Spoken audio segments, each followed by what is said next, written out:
Hi friends, in today's video we're going to discuss some of the factors which are contributing to the political violence in United States. The nexus between political parties and legacy media is contributing to this feud. Media is supposed to give the information, media is supposed to be act as a neutral party, but in US, especially in US, it acts like an pamphlet or leaflet or mouthpiece for the political parties. It propagates the ideology. It creates an atmosphere which is conducive to that particular political party.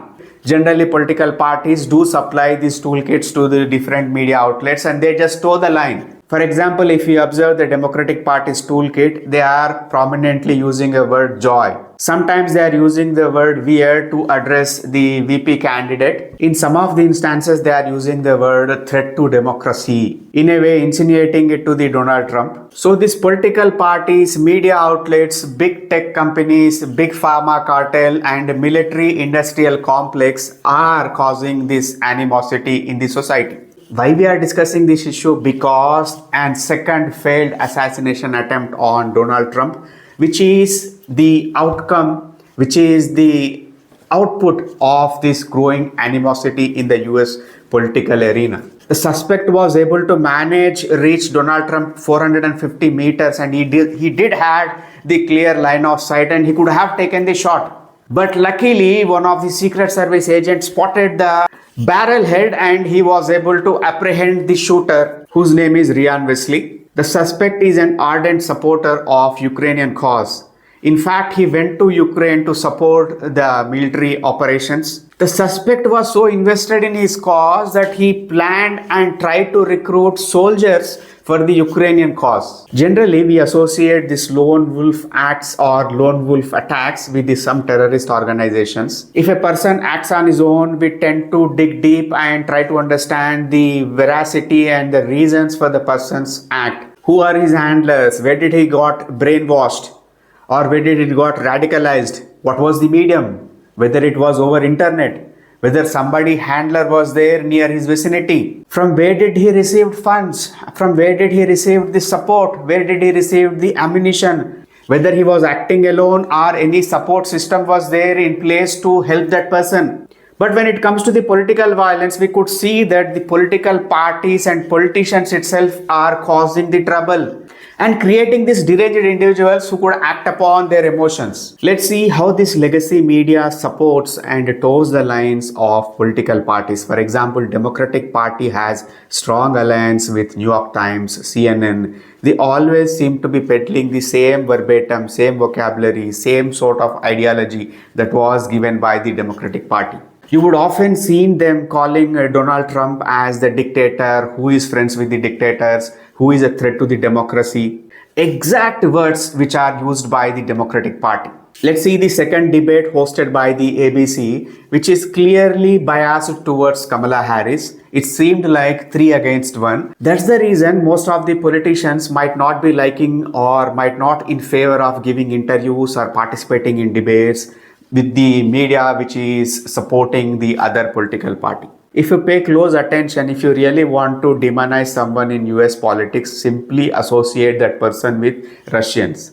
You could say that that person has Russian interest, or he is a tool of Russians, or he is friends with Russians. Let's see the other end spectrum, like Republican Party also has legacy allies like Fox News, which clearly constantly putting down Kamala Harris and calling her as a person who doesn't have the clarity, a person who constantly changes her goalposts, a person who flip-flops on the policy matters, like she was previously against fracking, but now she is pro-fracking. As a border czar, she failed to control and contain the illegal immigration. And she allowed millions and millions of illegal immigrants into the US, which created an atmosphere of people fighting for resources, people fighting for the jobs.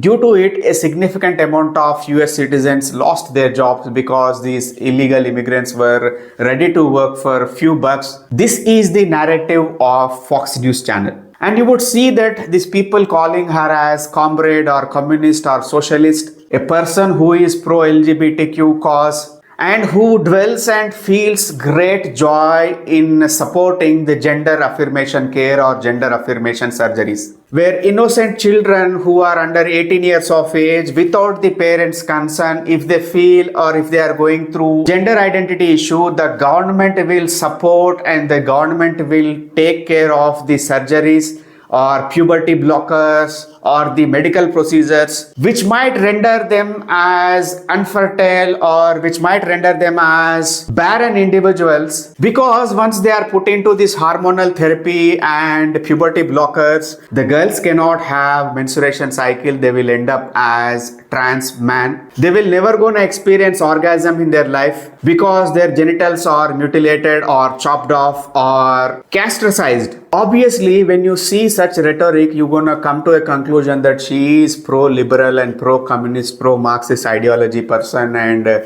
she might not have the faith in the institution of family. When you go deep down and hit her below the belt and call her as cat lady who doesn't have her own children, who doesn't know the value of a family, obviously you are gonna target a large and huge section of people who are single, who are alone, who never got married. In some estimate, 40 to 43% of Americans are now single. Second Amendment of US Constitution gives the right to every individual to bear firearms. It gives them the right to protect themselves and their families and their properties. According to the Pew studies, 22.8% of US citizens are going through some sort of mental health issue. And most of them aren't aware of their own mental health issue because they have never been to an hospital or mental health institution. They never got diagnosed of their disease and they never got the care to handle such instance. Anxiety disorders and major depression are the two major mental health issues which are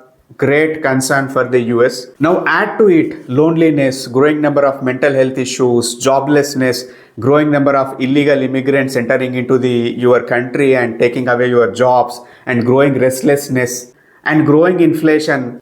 On top of it, rhetoric from the politicians and the legacy media, which is contributing to the animosity and the toxicity between the individuals. This ends up as perfect recipe for political violence. And we constantly hearing the name of deep state. People often gonna deny that there is no such thing as deep state. But if we have to answer, if we have to address the issue, every country has a deep state. Obviously, governance is a continuous process. If you are dealing with the government, you might be an industrialist, you might be a pharma company guy, you might be an NGO who is working in foreign lands, or you might be a senior bureaucrat who is working in the government from the past 30 years. Obviously, you're gonna make friends with some of the key influential people.